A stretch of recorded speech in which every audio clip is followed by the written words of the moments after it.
When you study the survival stories of World War II long enough, you start to notice a pattern. A lot of people only look at the dramatic headlines of the era, but, the quiet resilience of civilians is where some of the most powerful lessons live. These meals weren't luxuries. They were lifelines. Some were born from necessity, others from long traditions that proved themselves during wartime. What they all have in common is that they were practical, resourceful, calorie-dense, and capable of being made with whatever a family had on hand, often under brutal conditions.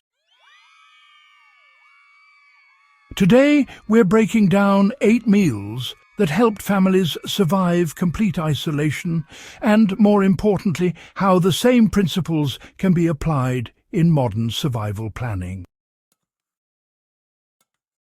How wartime barley soups became a survival blueprint. One of the most reliable meals across Europe during World War II was barley soup. Barley stored well without refrigeration, didn't require milling, and could stretch tiny amounts of fat or vegetables into entire meals. Families in the Alps, the Balkans, and even occupied Eastern Europe relied on it when potatoes ran low. A simple pot of barley with a few shavings of dried carrot or a handful of foraged greens could feed multiple people. The practicality here is the lesson. If you keep a stock of whole grains, you hold the foundation of an endless number of meals. In a modern context, keeping a rotation of barley, oats and wheat berries means you can build sustaining meals even when supplies fail. The wartime approach was straightforward. Soak overnight, simmer slowly, and flavour with whatever was available. Today, the same process applies, and one bag of grain can become weeks of food insurance. How root cellar vegetables turned into isolation stews. Families who had access to even the smallest root cellar could eat for months because hardy vegetables like turnips, beets, carrots and cabbages lasted. Wartime stews made from these stored vegetables were dependable, thick and nourishing, especially when meat was absent.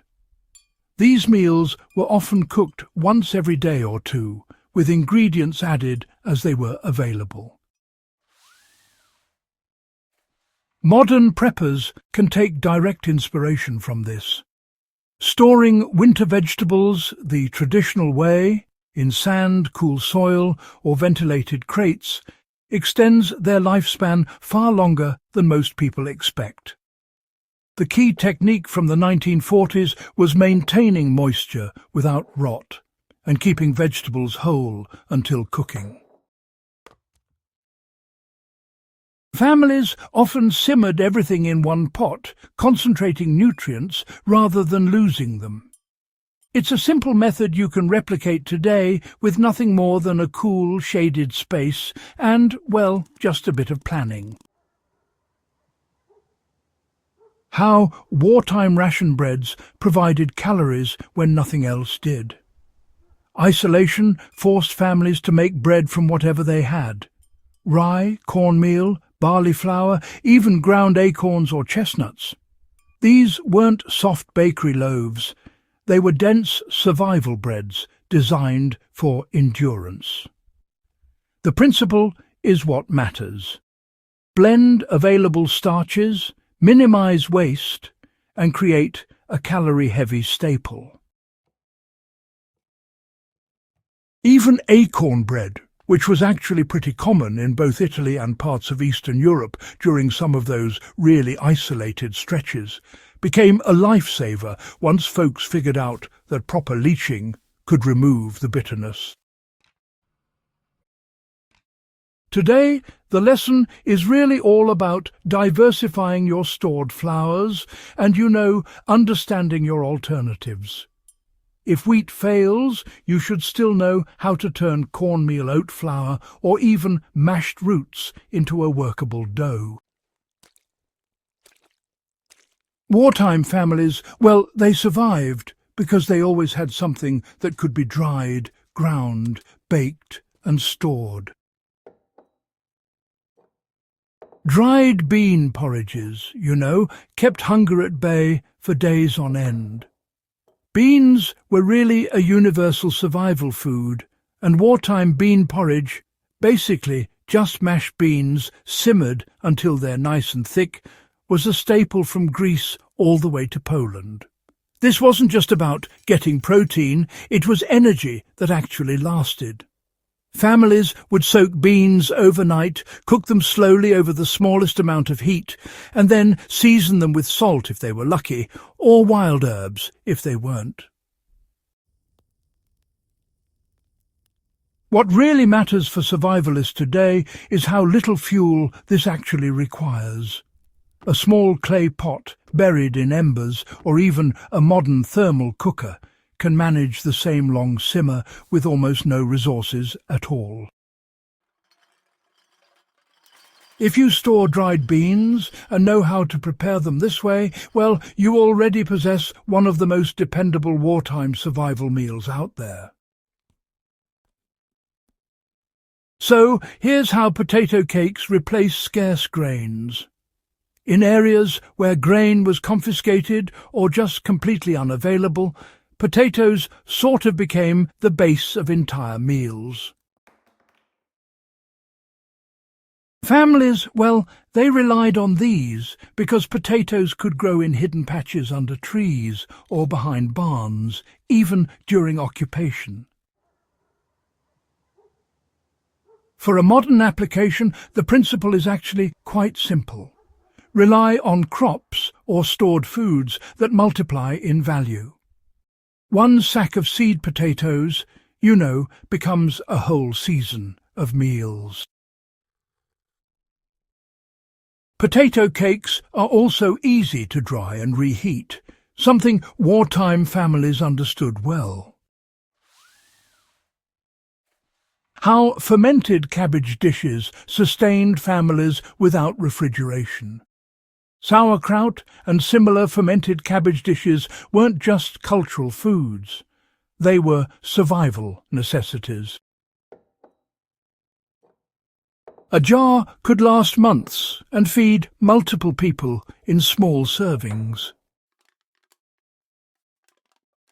The wartime method was basic: salt, press, seal, wait. Today, this is still one of the simplest ways to create long-lasting food without electricity, and it's something any modern homestead or preparedness plan should include. How simple flour and water dumplings carried families through shortages. Known in different regions by different names, wartime dumplings were nothing more than flour, water, and occasionally an egg. Yet they bulked out soups and stews, turning thin broths into complete meals. Families could feed several children from a single handful of dough. The modern parallel is clear. Knowing how to stretch food is as important as storing food. Learning to make dumplings, drop biscuits, or even noodles from minimal ingredients gives you a multiplier effect during isolation scenarios. Dried fruit compotes delivered both sweetness and nutrients. In many rural areas, the only sweetness families tasted all winter came from dried fruit stewed slowly into compotes. Apples, plums, pears, whatever grew locally, were sliced thin and dried on cloth or screens during summer. In isolation, these small jars meant flavour, vitamins, and, honestly, a real boost to morale. The technique is timeless, really. Dehydrate fruit when it's abundant and rehydrate when needed. Even in survival situations today, dried fruit is still a powerful morale booster and a solid source of nutrients. These 8 meals weren't glamorous, but well, they truly carried families through the hardest years of the 20th century. If you want more deep, practical survival history like this, make sure you subscribe, share this video with other history buffs, and help preserve the knowledge that kept so many alive when the world fell apart.